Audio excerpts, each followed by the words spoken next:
एक बहुत common query जो काफ़ी स्टूडेंट्स मुझसे पूछते हैं वो ये है कि क्या सीएस और एलएलबी जो एक दो प्रोफेशनल कोर्सेज हैं वो साथ में किए जा सकते हैं। नेचुरली ये दोनों प्रोफेशनल कोर्सेज हैं तो इनकी अपनी रेगुलेटरी बॉडीज़ हैं और उनके रूल्स हैं, तो उन रूल्स के according is it really possible कि हम ये दोनों कोर्सेज साथ में कर सके। इस पॉइंट को आज मैं इस वीडियो में एड्रेस करने वाली हूँ। Hi guys, I am Ayushi, your mentor for law based examinations and welcome to law digest. तो सबसे पहली बात तो मैं यही बोलूँगी कि सीएस और एलएलबी का साथ में प्रॉस्पेक्ट बहुत अच्छा है, बहुत सारे आपके ऑप्शंस खुल जाते हैं, आपका पे स्केल बढ़ जाता है। प्रॉस्पेक्ट्स के बारे में अभी हम टुवर्ड्स द एंड में भी इस वीडियो में डिस्कस करेंगे। पहले हम ये देख लेते हैं कि क्या दोनों चीज़ें साथ में पॉसिबल हैं, which is the main point I guess which you guys are looking for. तो अगर हम कुछ पॉइंट्स हैं, जैसे प्रैक्टिस की बात करते हैं, एक होता है स्टडिंग, एक होता है प्रैक्टिस। तो स्टडिंग में क्या फ़र्क है, अगर हम we go by the laws, आपको पता है एलएलबी में जो बार काउंसिल के रूल्स हैं उसके अकॉर्डिंग ये उन्होंने क्लियरली बोला है कि जब आप एलएलबी कर रहे हो उसके साथ आप कोई रेगुलर कोर्स परसू नहीं कर सकते हो। अब तो उन्होंने डिस्टेंट मोड जो एलएलबी का है उसको भी डी रिकग्नाइज कर दिया है। पहले लोग डिस्टेंस से एलएलबी करते थे और साथ में कोई कोर्स कर लेते थे। Now LLB is a regular course, attendance mandatory है, बहुत सारे कुछ सब्जेक्ट्स हैं जैसे इंटर्नशिप्स वगैरह वो भी मैंडेटरी बना दिए गए हैं। तो अगर हम स्टडिंग की बात करें, there is no bar to studying as such, but हाँ शायद आपको डिग्री का इशू आएगा, बट आपको उसके बारे में चिंता करने की जरूरत नहीं है बिकॉज सीएस एक प्रोफेशनल कोर्स है, it is not a regular course. कोई कॉलेज नहीं है जहाँ पे आप डेली अटेंड कर रहे हो। तो हाँ, अगर आप एलएलबी किसी और रेगुलर कोर्स के साथ कर रहे हो, मान लीजिए बीकॉम के बाद आपको एमकॉम और एलएलबी दोनों साथ में करना है, that can be difficult because वो दोनों रेगुलर कोर्सेज हैं। आप दो जगहों पे एट द सेम टाइम कैसे हो सकते हो। हाउएवर सीएस की यस आप तैयारी कर सकते हो। जैसा कि हम जानते हैं हमारा CS is divided into 3 stages. जिन लोगों को सीएस के बारे में नहीं पता है उनको मैं ये बता रही हूँ कि आपका फाउंडेशन होता है, आपका एग्जीक्यूटिव होता है एंड आपका प्रोफेशनल होता है। तो ये 3 आपके स्टेजेस हैं। तो ये तीनों स्टेजेस क्लियर करने में भी टाइम लगता है, इनको पढ़ने में भी टाइम लगता है। जो भी ये स्टेज है इनमें अलग अलग सब्जेक्ट्स होते हैं, so it does take time. अगर आप एलएलबी कर रहे हो, मान लीजिए आप 3 ईयर एलएलबी कर रहे हो, बिकॉज सीएस के साथ आप 3 ईयर एलएलबी जनरली लोग ऑप्ट करते हैं, तो ऐसा हो सकता है कि आपकी ये जो प्रेपरेशन है दैट कैन स्ट्रेच। जरूरी नहीं है कि 3 साल में आपका ये सीएस खत्म हो जाए, कि 3 आपके ये लेवल्स हैं और तीनों आप एक साल में ये लेवल निकाल लो। ऐसा पॉसिबल जनरली नहीं होता है, आपको कवर करने में भी टाइम लगता है। तो इतने आप क्या करेंगे, मान लीजिए अगर आपका एग्जामिनेशन क्लियर नहीं हुआ तो बैकअप के लिए ये ज़रूरी है कि आपके पास एलएलबी एटलीस्ट ऑप्शन हो। अगर आप खाली सीएस करते हैं उससे बेटर तो है कि आप एलएलबी के साथ वो कर रहे हैं। एक तो एलएलबी के सब्जेक्ट्स भी सीएस में आपके पूछे जाते हैं, दैट वेज इट हेल्प्स। तो ये जो स्टडिंग वाला आपका पैरामीटर है ये इस तरह से it comes out better because आप सीएस और एलएलबी साथ में जब पढ़ रहे हो तो ऐसा नहीं है कि आपको कोई लॉस हो रहा है। एलएलबी आपका चलता जा रहा है, वही एलएलबी के सब्जेक्ट्स आपके सीएस में भी हेल्प कर रहे हैं और साथ साथ आपको eventually it is leading towards more degrees. Then अगर हम प्रैक्टिस की बात करते हैं, again practising 2 professions together is prohibited. आप सीएस और लॉ साथ में प्रैक्टिस नहीं कर सकते हो। ऐसा नहीं है कि आप एक साइड आप लॉयर की प्रैक्टिस कर रहे हो, अपनी लॉ फर्म चला रहे हो और एक साथ आप अपना सीएस फर्म चला रहे हो। Practising both these things together is prohibited. तो उसमें क्या सिचुएशन आती है, what is actually the way out. क्या होता है कि जो आपकी सीएस की ट्रेनिंग है वो आपके पास ऑप्शन है। अभी जो नया सर्कुलर आया है उसके हिसाब से पहले 15 मंथ्स ट्रेनिंग हुआ करती थी, अब 21 मंथ्स हो गई है। तो वो 21 मंथ्स या तो आप इन दोनों लेवल्स के बीच में दे सकते हो या फिर आप प्रोफेशनल के बाद ट्रेनिंग कर सकते हो 21 मंथ्स की। सो ये दोनों ऑप्शंस है। अगर आप यहाँ पे बीच में ट्रेनिंग स्टार्ट कर देते हो देन उसके साथ आप एलएलबी नहीं कर सकते हो बिकॉज अगेन वो यहाँ वो प्रोहिबिटेड है। आप ट्रेनिंग के साथ क्योंकि वो भी एक रेगुलर ट्रेनिंग है, आपको ऑन द जॉब होना है कहीं पे, एंड में you have to get a whole certificate. So it's very important कि ये अगर आपको एलएलबी करना है तो शायद ये वाला ऑप्शन आपके लिए पॉसिबल नहीं होगा। पॉसिबल क्या हो सकता है कि आप प्रोफेशनल के बाद अपनी ट्रेनिंग करो। अगर आप इस टाइम पे प्रोफेशनल तक अपनी एलएलबी कंप्लीट कर लेते हो then you can move on to your CS training, that is probably the way out. Further एक एडवांटेज ये भी होता है कि अगर आप प्रोफेशनल के बाद ट्रेनिंग करते हो तो जो आपका स्टाइपेंड लगता है वो एग्जीक्यूटिव के बाद वाले स्टाइपेंड से ज्यादा होता है। So apart from studying and all these things, ये स्टाइपेंड कंसिडरेशन भी इस ट्रेनिंग वाले पार्ट में आ जाता है।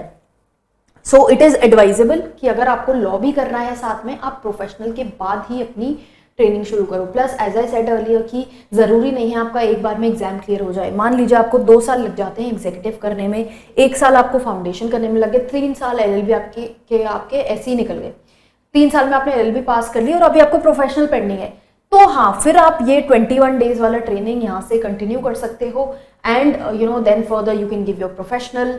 फिर आप डिसाइड कर लीजिए कि कैसे आपको प्रैक्टिस करनी है। करियर प्रोस्पेक्ट्स पे आते हैं, क्योंकि हम ये तो देख चुके हैं कि कहाँ पे पॉसिबिलिटी है कि हम CS और LLB साथ में परस्यू कर सकें। अब क्या हम लीगल प्रैक्टिस को वेटेज देंगे या फिर हम CS प्रैक्टिस को इम्पोर्टेंट कंसिडर करेंगे? तो अगर हम इस चीज़ की बात करें, क्योंकि दोनों चीज़ें साथ में आप नहीं कर सकते हो प्रैक्टिस, ये जो प्रोफेशनल्स होते हैं दे बेसिकली जॉइन कॉर्पोरेट्स। आप अपने लिटिगेशन प्रैक्टिस नहीं स्टार्ट कर रहे हो, आप कॉर्पोरेट अपनी प्रैक्टिस स्टार्ट कर रहे हो बिकॉज आपके पास CS का स्टैम्प है। अब प्रैक्टिकली क्या होता है कि CS जो होते हैं दे अपीयर बिफोर डिफरेंट बॉडीज। पहले क्या होता था कि कंपनी लॉ बोर्ड के सामने ही आप जा सकते थे, जिसको आज की डेट में हम NCLT देखते हैं। पहले वो कंपनी लॉ बोर्ड था, then it change to company law tribunal, national company law tribunal. तो आप NCLT के सामने अपीयर कर सकते हो। हाउएवर अगर आप लॉयर हो तो वो बॉडीज खुल जाती हैं कि आप और भी बॉडीज के सामने अपीयर कर सकते हो।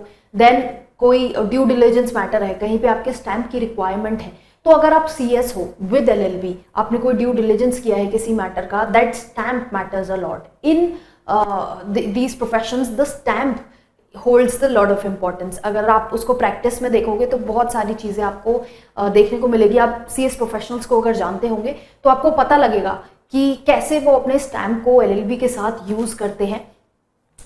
एक बहुत इंपॉर्टेंट बात यहाँ पर ये भी है कि कुछ लोगों को ऐसा होता है कि उनको बीच में ही they take a break and they do training ना करके वो क्या करते हैं, लाइसेंशिएट CS का टैग ले लेते हैं। वो आपको जो सर्टिफिकेट है, आप उसका सर्टिफिकेट, आपको वो लाइसेंस मिल जाता है। So rather than being an ACS you are an LCS।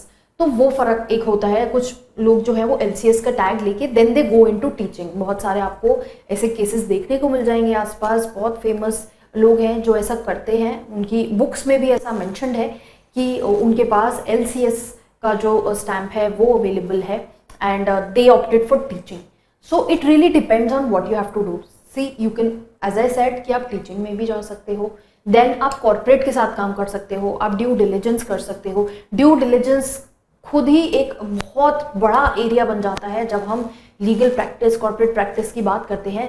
And अगर आप ऐसी कंपनी ज्वाइन करते हो जहाँ पे मल्टीपल CS नहीं, एक CS, जनरली क्या होता है CS की जो नंबरिंग होती है वो कंपनी में वो ऐसे कम ही होती है, तो आपकी एक अपनी इंडिपेंडेंट पोजीशन रहती है। There is a lot of importance of that your stamp bears there.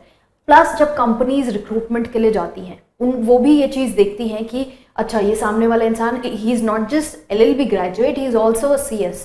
तो ऑब्वियसली पे पैकेज भी बढ़ता है, वैल्यू भी बढ़ती है, उनके हिसाब से भी आप उनके लिए ज़्यादा इंपॉर्टेंट हो जाते हो बिकॉज सेम काम के लिए उन्हें और लोग हायर करने पड़ेंगे।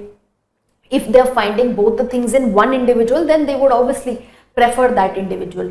तो अगर हम career prospects की बात करें तो yes, definitely, unbeatably, LLB versus CS LLB में CS LLB की ही जीत होती है। सो अगर आप अभी अपना करियर लॉ में बनाना शुरू कर रहे हो and you considering whether you want to go for CS और not, then I hope this video was of use for you, क्योंकि यहाँ से आपको समझ में आया होगा कि कैसे आप अपना CS जो है वो LLB के साथ कर सकते हो, ट्रेनिंग का क्या प्रोसेस है, कहाँ पे आप उसको इंक्लूड कर सकते हो। And I think it's a very valid option कि ज़रूरी नहीं है कि आपका 3 साल में ये प्रोग्राम जो है CS का वो क्लियर हो जाए। तो अगर बैकअप के लिए नॉर्मली जो है हर कोई इंसान एक बैकअप चाहेगा अपनी लाइफ में ऐसे केसेस में, एंड CS नहीं क्लियर होता है तो उसका वो पूरी तैयारी वेस्ट हो जाती है। So better do law as well along with CS, ताकि क्योंकि सब्जेक्ट्स भी कॉमन है, आपकी पढ़ाई भी साथ साथ चलती रहेगी and there is no harm. Eventually वो आपको जब आपको क्लियर हो जाएगा वो आपको मदद ही करेगा, आपकी पोजीशन को स्ट्रेंथन ही करेगा और फाइनेंशियल बेनिफिट्स तो डेफिनेटली 2 डिग्री के साथ आएंगे ही। इसी के साथ मैं ये वीडियो खत्म करती हूँ। आई होप आपकी ये क्वेरी क्लियर हो गई होगी। अगर कोई अभी भी डाउट है आपके दिमाग में, उसको कमेंट बॉक्स में मेंशन कीजिए। And just in case you are looking for more such videos, इस चैनल को फॉलो करते रहिए, बिकॉज बहुत सी ऐसी बातें हम लीगल करंट अफेयर्स को लेके, लीगल अपडेट्स को लेके, आपके करियर प्रोस्पेक्ट्स को लेके चैनल पे करते रहते हैं। And also just in case you want to learn the art of drafting, तो मेरा एक मॉड्यूल अवेलेबल है, drafting of legal notice. It's available on my website www.lawdigest.in। वहाँ से जाके आप वो मॉड्यूल देख सकते हो, चेक कर सकते हो क्या कंटेंट्स हैं। And if you are interested you can also enroll. जो लिंक्स जहाँ पर मैं अवेलेबल हूँ, they are available in the description of this video, so you can get in touch with me if you want. Further आप Instagram पे भी हमें ज़रूर फॉलो करें, बिकॉज वहाँ पर हम काफ़ी लीगल अपडेट्स लेके आते हैं।